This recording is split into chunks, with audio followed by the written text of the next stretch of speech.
आज आम पढ़ा वर्षा ऋतु विषय रचना। चलन डेरी न करी भिडियोटी को आरंभ करवा। उपक्रम वर्षक 12 मास एवं 6 ऋतु आषाढ़ और श्रावण मास को वर्षा ऋतु कह जाए। यही ऋतु आषाढ़ मासरू आरंभ होई आश्विन मास पर्यंत दीर्घ 4 मास धरी राजपण परे।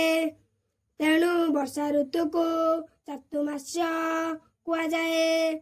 दारुण निदाघ परे प्रबल वर्षा ऋतु धरा बक्ष को आगमन करे। जीव जगतर परम बंधु भावे पृथ्वी माता ताकू आनंदरे स्वागत जनाए। वर्षार आद्य वृष्टिपात मधुमय। तेणु भक्त कवि लिखिछंती आसई वर्षा काल निदाघ शेषे घोटई मेघमाल। आकाश देशे समय आषाढ़ और श्रावण मासकू वर्षा ऋतु कहती। साधारणतः दक्षिण पश्चिम मौसुमी वायु जून मासरे ओडिशा को आसे। मौसुमी वायु हिमालय पर्वत श्रेणी रे बाधा पाई फेरी आसीबा समय रे देशर विभिन्न स्थान रे वर्षा हुए। वर्षा ऋतुर आरंभ रे ओडिशा रे मध्य वर्षा हुए। तेणु जून मास ठारू सेप्टेम्बर मास पर्यंत 4 मास को वर्षा ऋतु कहती। प्राकृतिक दृश्य आकाश बक्षरे मेघमाला देखी मयूर माने नृत्य करती। वर्षा ऋतु आसिबा परे पृथ्वी शस्य श्यामला हुए। माटीर मनीष कृषक कर्म चंचल होई उठे। वर्षा पवन को खातिर नकरी कृषक माटी होई कामरे लगी जाए। जोरे पवन बहिबा फलरे धान कियारी रे समुद्र लहड़ी परी ढेउ सृष्टि हुए। सते जेपरी प्रकृति राणी सबुज रंगर गालिचाटिए चारिआडे बिछाई देइछि। वर्षा ऋतु रे आकाश पाउसिया देखा जाए। आकाशरे जलकणा थिबारु सेथिरे सूर्य किरण पड़िले इंद्रधनु देखा जाए। इंद्रधनुर 7टी रंग यथा बाईगणी घन नील नील सबुज हलदिया लाल और नारंगी। वर्षा ऋतु रे रास्ताघाट कादुआ हो जाए। गाड़िया पोखरी नदी नाल जलपूर्ण होइथाए। जुई किया केतकी मालती और टगर फुलर सुबासरे चतुर्दिश महकी उठे। गाँ गहलीर पिला माने कागजरे डंगा तैयारी करी बसंती।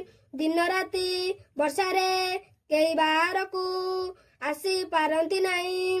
तेणु भक्त कवि वर्षा ऋतु को वर्णना करी गाइछंती। झिपिरी झिपी मेघ बरसे काहा दुआर को केही न आसे। वर्षारे आकाशर दृश्य अत्यंत मनोहर। आकाशरे कलाहांडिया मेघ भासुथाए। निदाघ बेले चाल छपर मान शुष्क हो जाइथाए। किंतु वर्षा काल रे छपर मानकर धुआं उठी आकाश को आच्छादित करे। बाड़ी बगीचारे कखारू जन्नी भेंडी काकुड़ी इत्यादि पनीपरिबा चाष हुए। वर्षा ऋतु रे छतु फुटी धरणी राणी शोभा पाए। मने हुए सते जेपरी पृथ्वी छतु तले राजा होई छत्रटीए घोड़ाई उपकार भक्त कवि मधुसूदन लिखिछंती। ବରଷ ସକାଳ ଅଟେ ମଙ୍ଗଳକାରୀ ପାଳଇ ପରଜାକୁ ବରଷିବାରି ବାନ୍ଧବ ଅଟେ ତରୁ ଲତା ଜୀବର ପ୍ରକାଶଇ କରୁଣା ସେ ନିରନ୍ତର ବର୍ଷା ଋତୁ ଜୀବ ଜଗତର ପାଳନ କର୍ତ୍ତା ଅଟେ। ବର୍ଷା ଋତୁ ନହେଲେ ମରୁଭୂମିରେ ପରିଣତ ହୋଇଥାନ୍ତା। କୃଷକ ଏହି ଋତୁରେ ଧାନ ବୁଣିଥାଏ। ନାଳ ପୋଖରୀ ଗାଡ଼ିଆ ଜଳପୂର୍ଣ୍ଣ ହୋଇଥାଏ। ବର୍ଷା ହେବା ସମୟରେ ନଦୀବନ୍ଧ ଯୋଜନା ଦ୍ୱାରା ଜଳ ସାଇତି ରଖାଯାଏ। ଉକ୍ତ ଜଳରୁ ବିଦ୍ୟୁତ୍ ଉତ୍ପାଦନ ହୁଏ ଏବଂ ଏହି ଋତୁ ଦ୍ୱାରା ଉଦ୍ଭିଦ ଜଗତ ଓ ପ୍ରାଣୀ ଜଗତର ଜୀବନ ସମ୍ବଦ ହୋଇଥାଏ। ଅପକାର ବର୍ଷା ଋତୁରେ ଉପକାର ହେଉଥିବା ସ୍ଥଳେ ଅନେକ ଉପକାର ମଧ୍ୟ ହୋଇଥାଏ। ଅତ୍ୟଧିକ ବର୍ଷା ଯୋଗୁଁ ବନ୍ୟା ସୃଷ୍ଟି ହୁଏ। ତେଣୁ କଥାରେ ଅଛି ଜଳ ବିହୁନେ ସୃଷ୍ଟି ନାଶ, ଜଳ ବହୁଳେ ସୃଷ୍ଟି ନାଶ। ବନ୍ୟାରେ ସବୁଜ ଫସଲ ବାଲି ମାଡ଼ିଯାଏ। ବହୁ ଘର ଦ୍ୱାରା ଜନଜୀବନ ଧ୍ୱଂସ ହୋଇଯାଏ।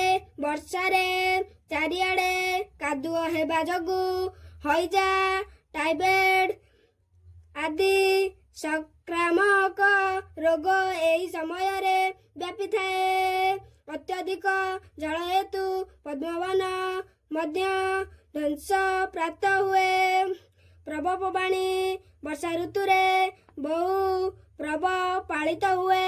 ରଥଯାତ୍ରା, ଦ୍ୱିତୀୟା ଓଷା ପ୍ରଭୃତି ପର୍ବ ପାଳିତ ହୁଏ। ଗହ୍ମା ପୂର୍ଣ୍ଣିମାରେ ଗୋମାତାର ପୂଜା ହୁଏ ଏବଂ ଆଷାଢ଼ ଶୁକ୍ଳ ଦ୍ୱିତୀୟା ତିଥିରେ ପୁରୀରେ ପୃଥିବୀ ପ୍ରସିଦ୍ଧ ରଥଯାତ୍ରା ହୁଏ। ଶେଷ କଥା, ବର୍ଷା କାଳରେ ଲୋକମାନେ ବହୁତ ଅସୁବିଧା ଭୋଗ କରନ୍ତି ଏବଂ ବହୁତ ବିପଦରେ ପଡ଼ନ୍ତି। କିନ୍ତୁ ବର୍ଷା ଋତୁର ଅପକାରିତା ତୁଳନାରେ ଉପକାରିତା ବହୁତ ବେଶୀ। ବର୍ଷା ଋତୁ ନଥିଲେ ପ୍ରାଣୀ ଜଗତ ଓ ଉଦ୍ଭିଦ ଜଗତ ଧ୍ୱଂସ ପାଇଯାଇଥାନ୍ତା। ଭିଡ଼ିଓଟି ଶେଷ ପର୍ଯ୍ୟନ୍ତ ଦେଖିଥିବାରୁ ଧନ୍ୟବାଦ।